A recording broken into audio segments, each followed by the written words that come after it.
이와 같이 이날에 하나님이 가나안 왕 야빈을 이스라엘 자손 앞에 굴복하게 하신지라. 이스라엘 자손의 손이 가나안 왕 야빈을 점점 더 눌러서 마침내 가나안 왕 야빈을 진멸하였더라. 아멘. 오늘 사사기 4장 17절에서 24절까지의 말씀. 용기는 자기 확신이 아니라 하나님 경외입니다. 라는 제목으로 은혜를 함께 나누고자 합니다. 이 사사는 그 재판관이라는 뜻입니다. 그러나 사사는 단순히 법을 판결하는 정도가 아니라 이스라엘을 이끌던 영적이자 군사적인 지도자였어요.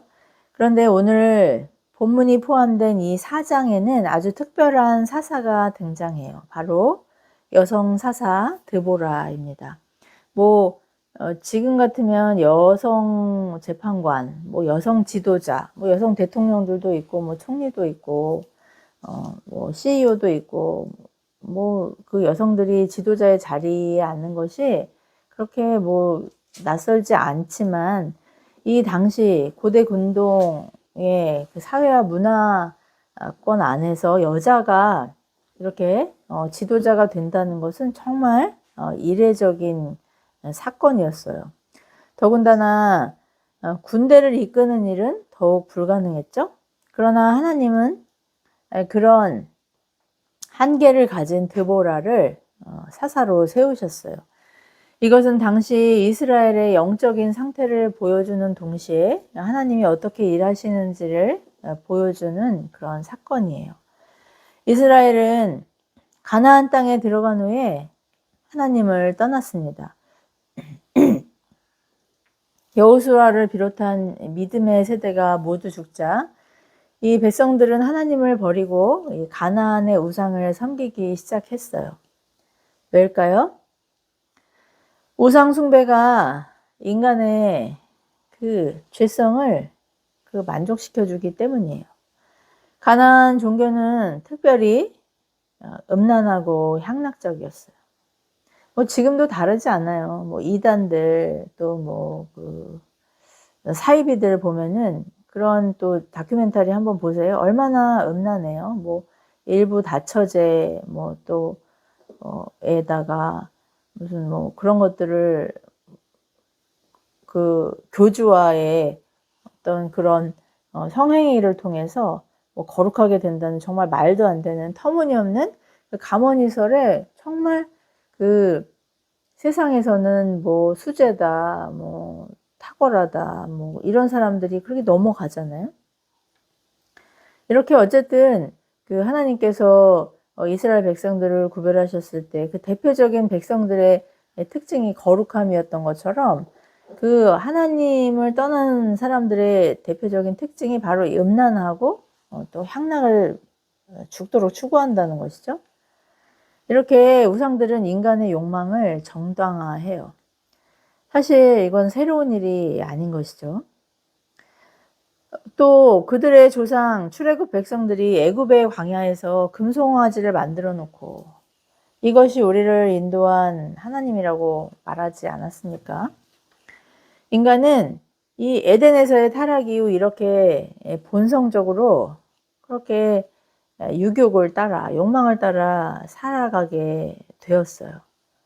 자기 만족을 죽도록 추구하게 된 것이죠. 이스라엘은 하나님을 버리고 우상이라고 하지만 사실 자기 욕망을 숭배하면서 그렇게 되면 저주와 심판이 따른다는 것을 몰랐나요?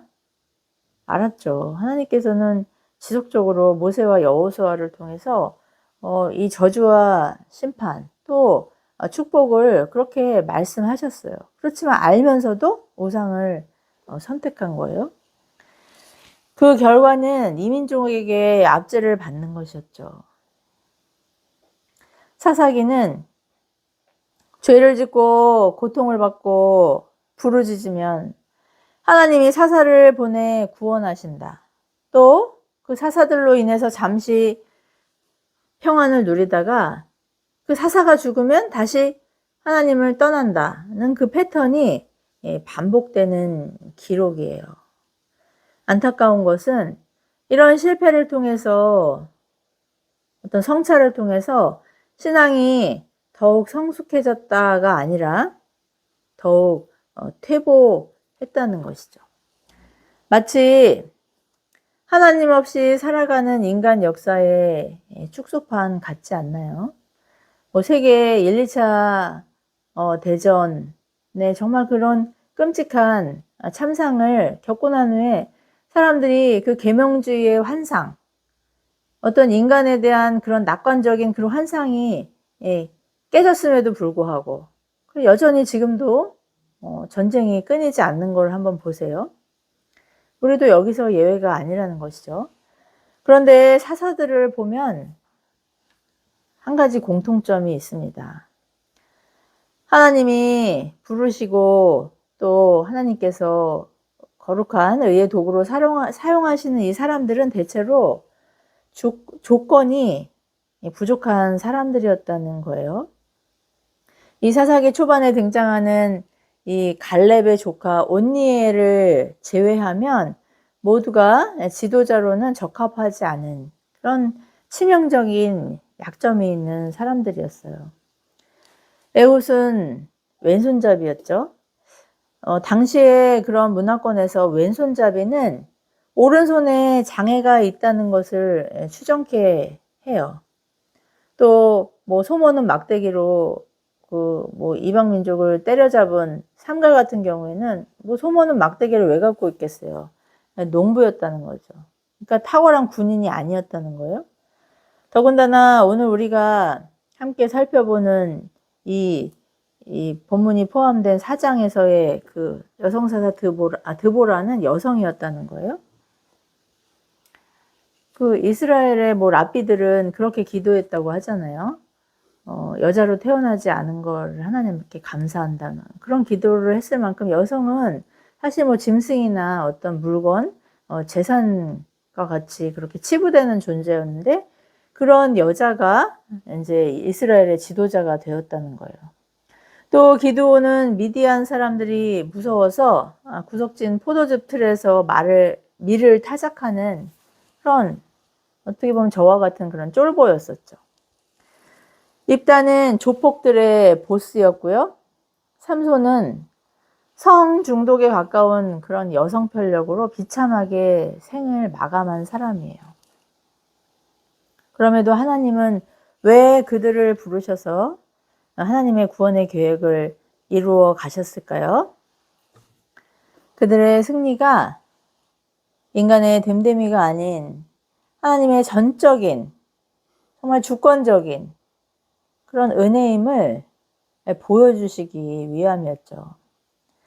하나님은 우리에게 자랑하지 말라고 말씀하시잖아요. 예레미야 9장 23절, 24절에서는 지혜로운 자는 지혜를 자랑하지 말라고, 또 용사는 그의 용맹을 자랑하지 말라고, 부자는 자신의 그 부함을 자랑하지 말라고. 오직 우리가 자랑할 것은 우리가 하나님을 안다는 것과 또 하나님은 사랑과 정의와 공의를 행하시는 그런 분이심을 깨닫는 것, 그것을 자랑하라고 말씀하셨죠. 이사야서 42장 8절에서는 나는 여호와니 이는 내 이름이라. 나는 내 영광을 다른 자에게 내 찬송을 우상에게 주지 아니하리라고, 영광은 오직 하나님의 것이라고 그렇게 말씀하셨어요. 이스라엘은 이후 가나안과의 전쟁에서 승리했지만 오늘 본문 이후 5장에서 드보라는 이 승리의 주인공이 하나님이심을 찬송하고 있지 않습니까? 드보라도 야엘도 그 많은 사사들도 이스라엘이 자랑하는 다윗 왕도 결국은 주인공이신 하나님을 찬송하는 들러리라는 것. 그런데 들러리여서 아쉬워한다거나 섭섭해하는 게 아니라 내가 그 하나님을 알고 그 하나님을 찬송하고 예배하는 들러리라는 것에서 정말 참된 만족과 기쁨과 감사와 찬송하는 사람들이 바로 하나님이 부르시고 사용하시는 사람들의 특징이라는 것이죠. 우리는 흔히 용기 있는 사람을 자신감 넘치고 자존감 높고 또 상황이나 다른 사람들에게 흔들리지 않고 확신을 가진 사람이라고 생각해요. 그러나 성경에서 말씀하는 용기는 달라요. 특별히 잠언 31장에서 그 르멜 왕에게 그 어머니가 현숙한 여인을 알아볼 수 있는 안목을 가져야 된다고 그렇게 권면하고 있는데, 이 현숙한 여인의 덕목이 바로 용기예요. 담대함, 어떤 힘과 능력인데요. 근데 그 현숙한 여인의 그 덕목이 용기인데, 그 용기가 어디에서 비롯되냐면요, 바로 여호와를 경외하는 데서, 여호와를 경외하는 사람에게 있는 성품이 바로 이 용기라는 것이죠. 이 용기는 그냥 자주적이고 독립적인 그런 성품이 아니라, 성향이 아니라 하나님 의존적인 그런 사람들의 능력이라는 거예요. 그러니까 자신감이라는 거는 그냥 독립적이고 자주적이고 기질적으로 좀 다혈질이라서 그렇게 발현되는 것이 아니라 하나님 경외하기 때문에 외적으로 드러나는 신앙 고백이라는 것이죠. 하나님이 부르시는 용기 있는 사람들은 자신의 부족함을 알고 하나님만 의지하는 사람, 하나님이 함께 하심을 확신하는 사람들이었던 거예요. 여호수아 1장 8절에서 9절에서 하나님이 모세의 뒤를 이은 지도자 여호수아에게 강하고 담대하라고, 두려워하지 말고 놀라지 말라고 하신 이유가 무엇입니까? 여호수아가 탁월한 군인이기 때문일까요? 또 이스라엘의 군사력이 탁월했기 때문일까요? 아니잖아요. 오합지졸들이었어요. 또 애굽에서 노예로 태어난 사람들이었어요. 그들이 강하고 담대할 수 있었던 이유?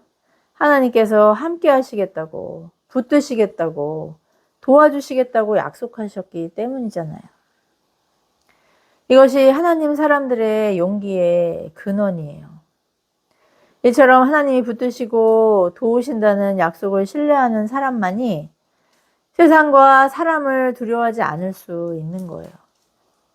하나님의 말씀에 순종하는 것은 겁이 없어서가 아니라 이 세상에 저항하고 또 세상 가치관에 그렇게 거스르는 하나님 말씀에 순종하는 것은 겁이 없어서가 아니라 하나님의 선하심과 신실하심을 신뢰하는 신앙의 고백이라는 것, 항상 기억할 수 있는 저와 여러분 되길 바라요. 오늘 용기 있는 여인 야엘과 또 사사 드보라의 모습을 통해서 하나님 경외가 어떻게 순종으로 용기로 드러나는지 살펴보고 동일한 삶의 고백을 드릴 수 있는 하나님의 사람들 되길 축복합니다. 사사 드보라는 가나안 왕 야빈과의 전쟁을 위해 이 군대 장관 바락에게 전투를 명령하죠. 당시 이 야빈 왕에게는 철병거 900대가 있었다고 하는데, 이 고대 전쟁에서 철병거는 지금의 탱크와 같은 거예요. 엄청난 그 군사력인 것이죠.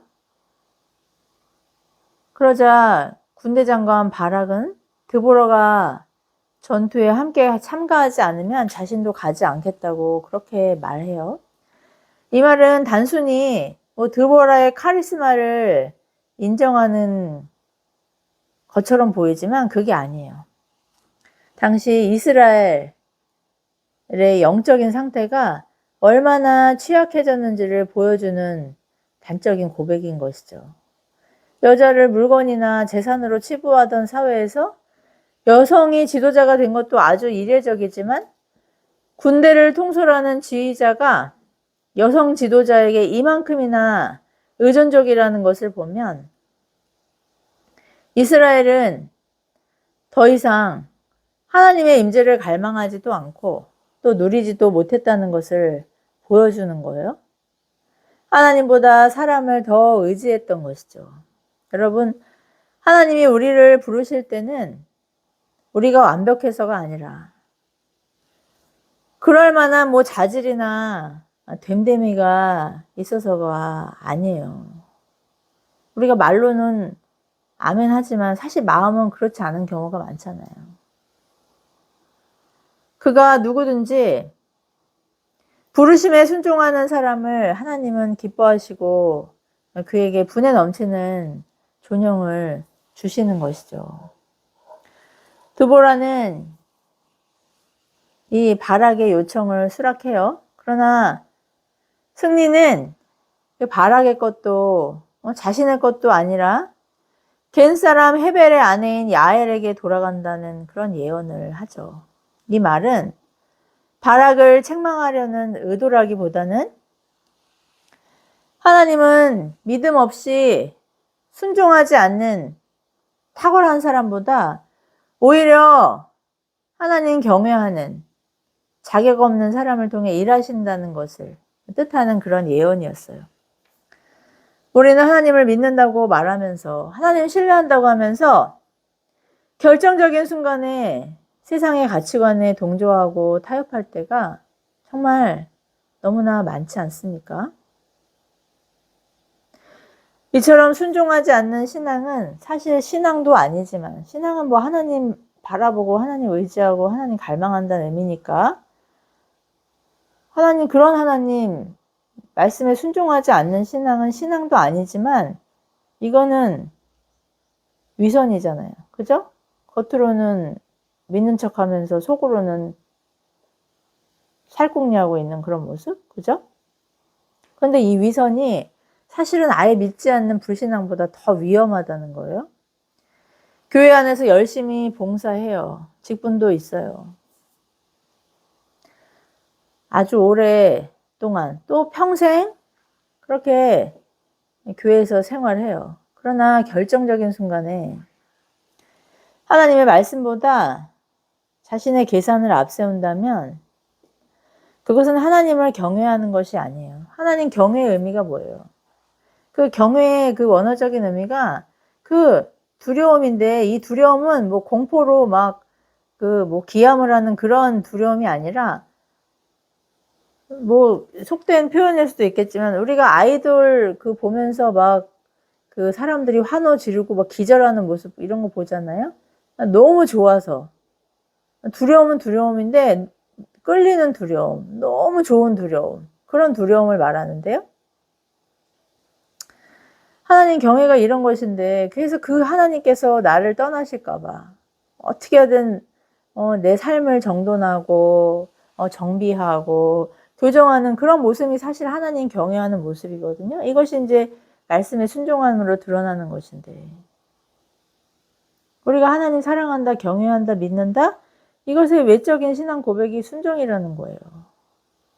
불합리해 보여도 또 희생을 요구하는 그런 선택 같아도 하나님의 말씀에 비추어 보고 그것을 선택하는 것이 주님께서 따르라고 하셨던 좁은 길을 가는 것이고 십자가를 지는 것이죠. 그런데 그런 희생이나 어떤 포기는 하나도 하지 않으면서 그냥 할 만하니까 하는 것은 그거는 경외가 아니라는 것이죠. 오늘 본문의 중심 인물은 야엘이에요. 이 야엘은 겐 사람 헤벨의 아내라고 소개되고 있는데요. 이 겐 족속은 모세의 장인 이드로와 관련이 있는 민족인데 이스라엘과도 우호적인 관계였어요. 여기서 뭐 사장 우리 본문은 아니었지만 그 사장의 그 모세의 장인을 호밥이라고 했는데 이제 이 장인이란 원어적인 의미가 뭐 꼭 장인이 아니라 또 후손이란 의미도 있고요. 그래서 이제 주석가들은 이 호밥이라는 사람이 아마 처남이었을 것이다. 뭐 그렇게 해석을 하기도 하거든요. 어쨌든 출애굽기에서는 모세의 장인 이드로가 나와요. 그 이드로와 관련이 있는 민족이 겐 족속이었어요. 그러니까 당연히 이스라엘과 우호적인 관계에 있었겠죠. 형제와 같은 그런 족속이었어요. 그런데 문제는 이 겐 사람 남편 이 헤벨이, 이 야엘의 남편 헤벨이 그 이민족이었던 가나안 왕 야빈과 평화적인 관계를 맺고 있었다는 거예요. 정치적이고 현실적인 그런 타협이었을 거예요. 이런 이유로 아내 야엘 역시 그 체제 안에서 평안히 살아갈 수 있었죠. 그런데 그 평안을 위협하는 그런 결정적인 시험의 순간이 닥쳤어요.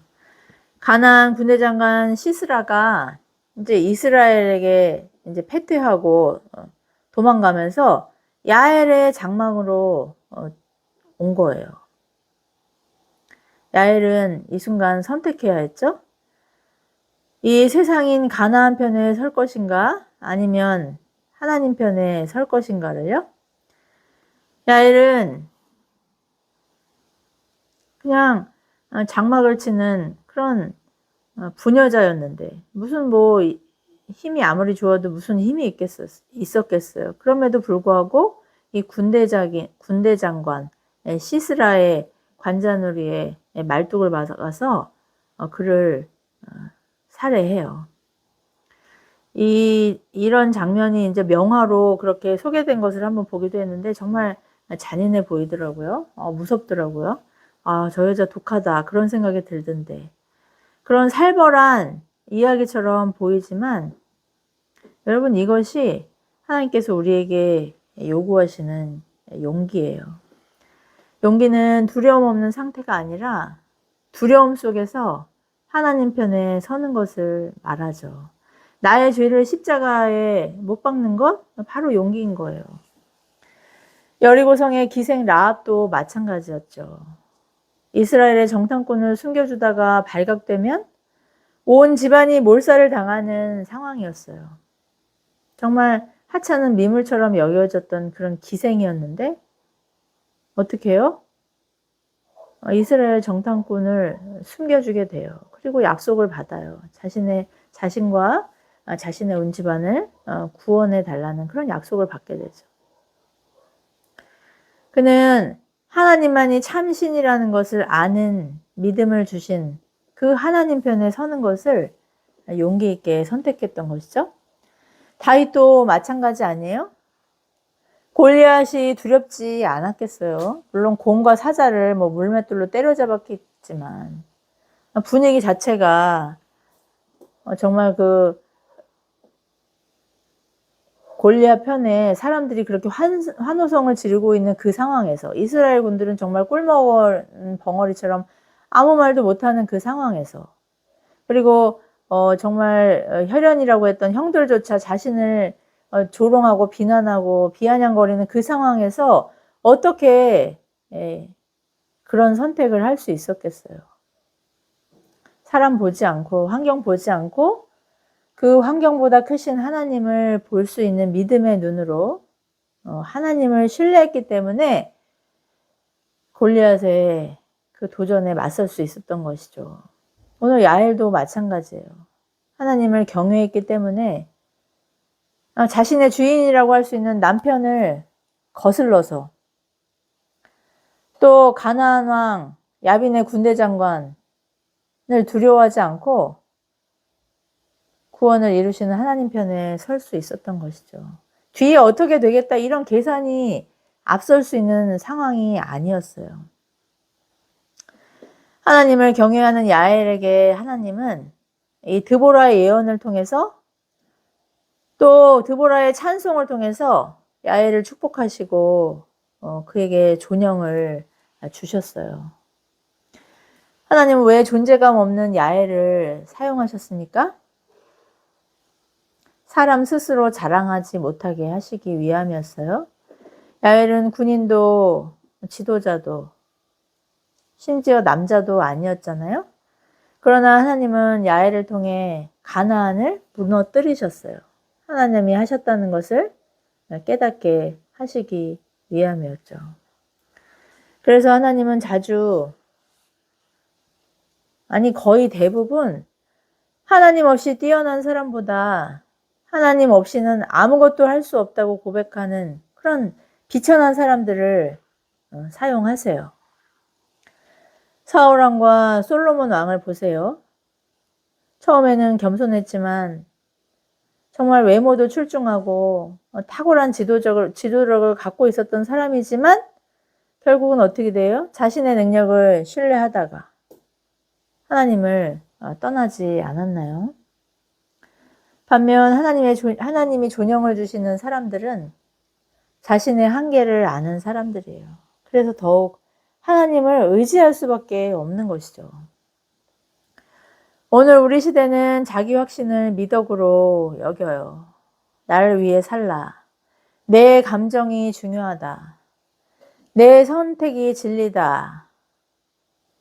라는 어떤 카피라이트가 정말 판을 치는 세상 아니에요? 이 자기중심적인 태도, 자기 확신으로 가득 찬 주체적인 삶을 그렇게 용기라고 부추겨요. 용기 있게 부모를 떠나고 관계를 손절하고 그런 것들 다 필요 없다. 내가 중심이다. 이렇게 외치는 세상이에요. 그러나 성경은 말씀하죠. 진짜 용기는 자신을 중요하게 생각하고 자신을 높이는 것이 아니라 하나님을 붙드는 것이라고요. 이것이 바로 하나님 경외잖아요. 하나님 경외에서 파생해서 부모를 경공하고 또 형제 우애하고 이웃사랑이 가능해지는 거예요. 거꾸로 세상 사람들은 하나님 경외 빼고 부모 공경 효자도 있고 또 이웃에게 칭찬받고 형제간에 정말 돈독한 우애를 자랑하는 사람들도 있지만 여러분 이건 정말 피상적인 거예요. 하나님 경외 없이는 연결고리가 너무나 취약해요. 어떤 결정적인 순간에 정말 단칼에 베버릴 수 있는 것이 정말 이런 관계들이라는 거예요. 자신의 이기심과 욕망을 십자가에 못 박는 그 하나님 경외에서 비롯된 희생 없이는 우리가 말하는 사랑, 그건 사랑이 아니에요. 우리는 포기하지 않고 사랑할 수 없어요. 하나님 우리에게 포기하라고 요구하시기 때문에 우리는 포기해야 돼요. 그래야 진짜 사랑할 수 있어요. 우리가 하나님을 사랑하기 전에 먼저 예수님이 하늘 영광을 버리시고 우리에게 오셨기 때문에 그 하늘 영광을 포기하셨기 때문에 또 우리 대신 십자가에서 죽으시고 우리에게 영생을 주시고자 부활하셨기 때문에 우리가 하나님을 사랑할 수 있는 생명의 회복을 누리게 되었다는 것 항상 기억할 수 있길 바라요. 예수님의 이 하나님 경외, 하나님 사랑이 순종으로 드러난 것이 바로 십자가잖아요. 예수님은 그 참혹한 십자가를 지시기 전날 밤 겟세마네에서 이렇게 기도하셨죠. 내 원대로 마시옵고 아버지의 뜻대로 하옵소서. 이것이 가장 위대한 사랑이고 경외이고 또 용기임을 우리에게 보여주셨고 그 길을 따라오라고 말씀하셔요. 여러분은 자신을 생각해 보면 용기 있는 사람 같나요? 앞서 말씀드렸지만 하나님 사람들의 용기는 이 소심함의 반대말이 아니에요. 용기를 낸다는 것은 하나님이 함께 하신다는 것을 신뢰하기 때문에 가능한 것이죠. 하나님의 신실하심과 사랑을 신뢰하는 이 믿음이 용기의 근원이에요. 그렇기 때문에 내가 세상편에 있으면서 하나님을 이용하는 것이 아니라 손해도 감수하고 또 세상의 가치관에 저항하는 것이 두렵지만 하나님 편에 서기를 결단하고 말씀을 내 삶 속에서 순종함으로 구현하는 것이 용기라는 거예요. 여러분은 하나님의 말씀에 순종하기 위해 지금껏 또 현재적으로 무엇을 포기하고 있나요? 할 만하니 하니까 뭐 큰 손해 볼 거 없으니까 그냥 조금 양보한다는 의미의 순종이 아니라 내가 이거 없으면 이거 아니면 안 될 것 같고 못 살 것 같지만 하나님이 기뻐하시지 않는 일이니까 또 하나님이 원하시지 않는 관계니까 또 하나님께 영광 돌릴 수 없는 직업이니까 또 그것이 돈이든 뭐 재능이든 무엇이든 그것을 포기하고 버리고 끊어낼 수 있는 것이 여러분 하나님 우리에게 요구하시는 용기이고 순종이라는 것 항상 기억할 수 있길 바랍니다. 말씀을 거스르면서까지 타협하면서까지 끝까지 포기 못하는 것이 우상이 될 수 있어요. 그 우상은 하나님께서도 결국에는 치시지만 그 여파가 고스란히 그 낭패감이 내 삶에 영향을 미친다는 거, 악영향을 미친다는 거 항상 점검하고 분별하고 경계할 수 있길 바라요. 우리가 세상을 주목하면 세상이 커 보일 수밖에 없어요. 왜냐하면 하나님은 눈에 보이시지 않잖아요. 그래서 하나님은 말씀이 육신이 되어 우리에게 오신 예수님을 2000년 전에 보내주셨고 그리고 승천하신 그 예수님께서 성령님을 우리에게 보내주셨어요. 말씀을 듣게 하시고 교회 공동체 안에 거하게 하셨죠. 주님은 너희 안에 함께 하시겠다는 약속의 보증으로 우리에게 성령님을 보내주셔서 믿음의 눈으로 그 성령님의 인도하신 가운데 또 예수 그리스도를 통해 하나님을 볼 수 있게 하신 것이죠. 몸만 교회에 들어와 있다고 하나님을 사랑하는 것이 아니에요. 심지어 교회 안 가도 하나님은 어디에나 계시기 때문에 하나님은 사랑이시기 때문에 나는 하나님을 믿는다고 말하는 사람들도 다수 있어요. 여러분 교회를 커뮤니티로 생각하면서 그 안에서 하나님 모르는 세상 사람들보다 더 하나님 무시하고 말씀 없임 여기는 사람들이 교회 안에 있다는 것 아세요? 주님은 친히 말씀하셨죠? 믿는 자는 소수라고 하셨어요. 하나님은 믿는 자를 벌목 후에 남아있는 나무 밑둥 같은 그런 구루터기 같은 존재라고 하셨죠. 남은 자 같은 존재가 바로 믿는 자들이에요. 다수가 아니라 소수라는 의미예요. 내가 교회 안에만 있으면 신자라는 착각에서 돌이키시길 바랍니다. 말씀을 사모하시나요? 나는 하나님 경외한다고 그렇게 생각하시나요? 매일 작은 것부터 순종하는 습관으로 나아가시길 축복합니다.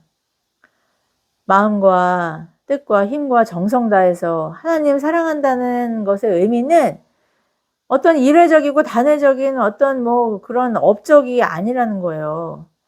오늘 하나님이 기뻐하시는 선택을 하는 것이죠. 하나님 앞에서 살아가는 경외함을 말씀에 순종하는 용기로 고백할 수 있길 바랍니다. 하나님은 오늘도 하나님을 경외하는 사람에게 존영을 주세요. 그런 존영을 누리고 계신가요? 그런 사람만이 자신을 자랑하지 않고 하나님만 찬송하고 하나님 들러리로 만족하는 정말 그렇게 하나님께 영광을 돌릴 수 있기 때문이에요. 하나님이 기뻐하시고 존영을 주시는 용기 있는 하나님 들러리 된 저와 여러분 되기를 축복합니다. 기도하시겠습니다. 자비로우신 하나님 아버지, 오늘도 하나님을 경외하는, 그래서 말씀에 순종하는 용기 있는 하나님의 사람들을 찾으시는 그 하나님 앞에 존영을 얻고 하나님께 영광 올려드릴 수 있는 저희 모두가 될 수 있도록 주님 성령 충만케 하여 주시고 우리의 삶을 통해서 하나님의 살아계심과 예수 그리스도의 주와 구주 되심이 세상에 또 사람들에게 증거될 수 있도록 저희를 더욱더 거룩케 하시고 정결케 하여 주시옵소서. 모든 말씀 보배롭고 존귀하신 예수 그리스도의 이름으로 간절히 기도드리옵나이다. 아멘.